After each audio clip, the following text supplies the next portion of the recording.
Hello everyone, प्यारे बच्चों, आज की इस वीडियो में हम पोइट्री की 6th पोएम जिसका टाइटल है नो मैन आर फॉरेन, जिसको जेम्स किर्कअप ने लिखा है। पहले इस कविता को हम पढ़ेंगे, उसके बाद इसके सेंट्रल आइडिया को समझेंगे। तो शुरू करते हैं।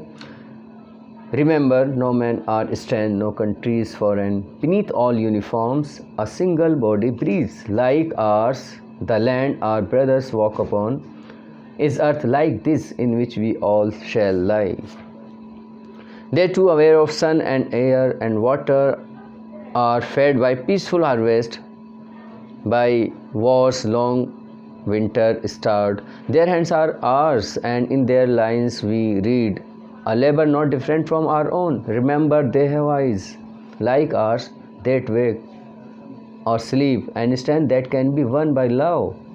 In every hand is in every land is common life that all can change, that all can recognize and understand. Let us remember whenever we are told to hate our brothers, it is ourselves that we shall dispose, betray, condemn. Remember, we who take arms against each other, it is the human earth that we defile, our hells of fire and dust outrage the innocence of air that is everywhere our own. Remember, no man are foreign and no countries strength. प्यारे बच्चों, मैंने अभी आपके सामने इस कविता की पंक्तियाँ पढ़ी हैं। इसका title no man are foreign है, जिसके राइटर हैं जेम्स किर्कअप। अब मैं इस कविता के सेंट्रल आइडिया को समझने की और समझाने की कोशिश कर रहा हूँ। देखेंगे कि ये कविता विश्वव्यापी भाईचारे और समानता के विचार से संबंधित है। इसका अर्थ ये है कि ये कविता चाहती है कि दुनिया के सभी देशों के बीच भाईचारा बना रहे और सभी एक दूसरे को समानता की दृष्टि से देखें। ये ना समझें कि हम बड़े हैं और दूसरा छोटा है। किसी को भी ये सोचने का अधिकार नहीं है नैतिक दृष्टि से कि वो किसी को नीच, घटिया, गरीब समझे और अपने आप को वो बड़ा, धनवान और अपने आप को दूसरों से बेहतर समझे। किसी को हक नहीं है। अगर हम चाहते हैं कि कोई हमें सम्मान दे तो हमें पहले दूसरे को सम्मान देना होगा। अगर हम चाहते हैं कि हम सभी में भाईचारा बना रहे तो हमें इस भाईचारे को पहले ख़ुद को कायम करना होगा। कवि कहता है कि संपूर्ण संसार एक है, पूरा जो ये संसार है एक है। वो इस तरह से है कि ये जो हम देखते हैं कि दुनिया में 200 से ज़्यादा देश हैं। ये देश इंसानों के बनाए हुए हैं।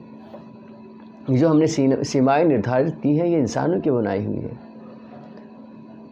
जिस तरह से पहले कोई एक परिवार में 4-6 लोग, 4-6 भाई रहते हैं और वो जब बड़े हो जाते हैं, अलग अलग विवाह हो गए, सबके अलग अलग उन्होंने रहना शुरू कर दिया, सब अलग होता आया है।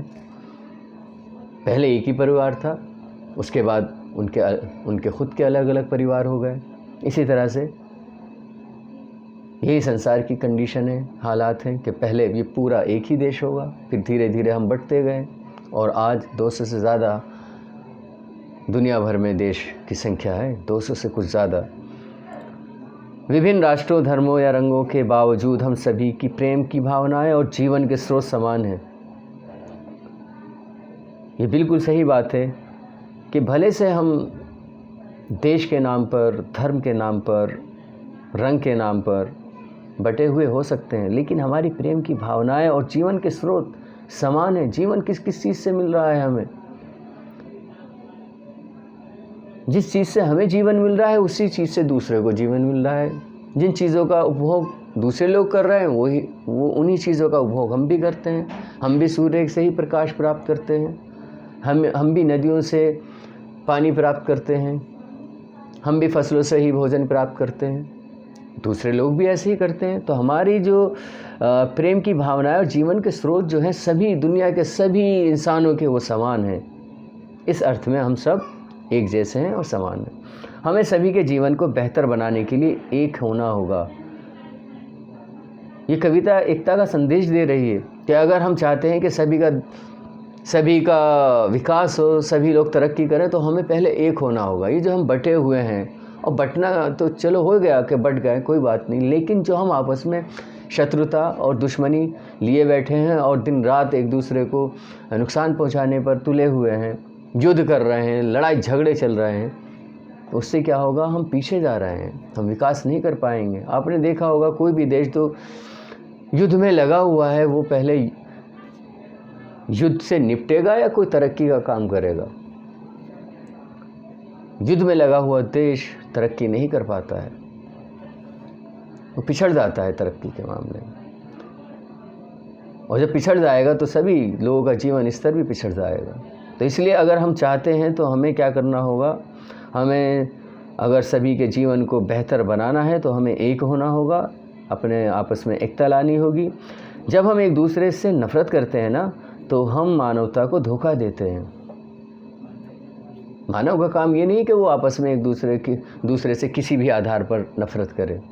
अगर हम मानव कहलाना चाहते हैं अपने आप को, तो हमें ये नफ़रत, ये दुश्मनी जो आपस में छोटी छोटी सी बातों को लेकर हमारे बीच में हो जाती है, हमें इसको छोड़ना होगा। हमें इस नफ़रत के स्थान पर हमें प्रेम को अपने जीवन में लाना होगा कि हम दूसरे से प्रेम करें और दूसरों का सम्मान करें। एक दूसरे के विरुद्ध युद्ध में लिप्त होकर, अभी मैं बता ही रहा था युद्ध के बारे में, कि एक दूसरे के युद्ध में के विरुद्ध के खिलाफ युद्ध में लिप्त होकर हम इस धरती की पवित्रता को नष्ट कर रहे हैं।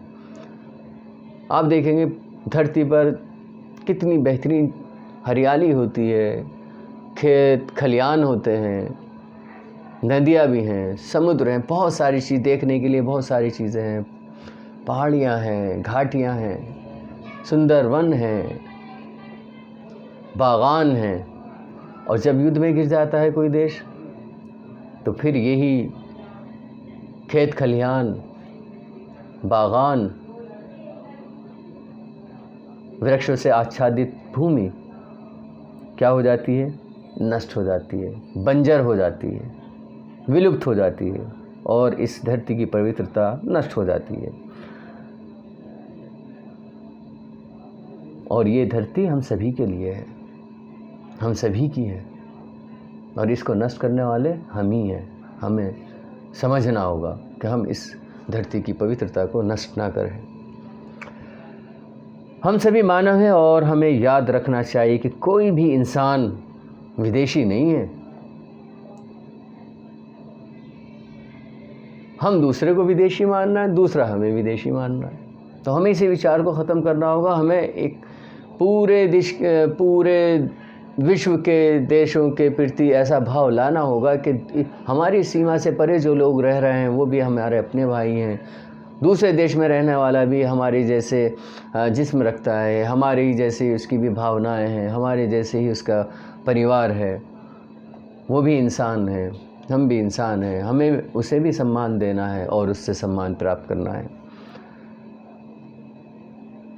हमें ये नहीं कहना है कि दूसरा विदेशी है। हमें विश्व भाईचारे की बात करनी है, विश्व समानता के विचार की बात करनी है। हमें इस धरती की पवित्रता को बचाने की बात करनी है, हमें युद्ध से बचने की बात करनी है, हमें सबकी तरक्की और विकास की बात करनी है। यही इस कविता का मेन मकसद है, मुख्य बिंदु है, मुख्य विचार है।